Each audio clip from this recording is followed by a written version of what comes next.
how to transfer USDT from Bybit to OKX. Hey guys, in this video, I'll guide you through how to transfer USDT from Bybit to OKX. Alright, so let's begin. So, the first thing that you want to do is open up OKX app on your mobile and make sure it is updated to the latest version available. After that, sign into your account and you will be redirected to this page. First, click on the wallet option. After that, click on the receive option and choose USDT. Then select the network, which is Ethereum, and copy your wallet address. Next, open up Bybit and click on assets at the bottom right.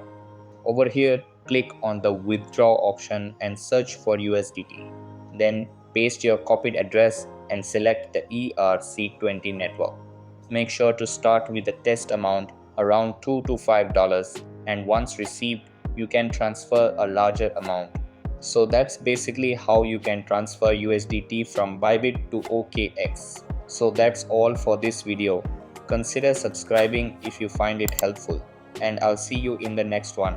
Thanks.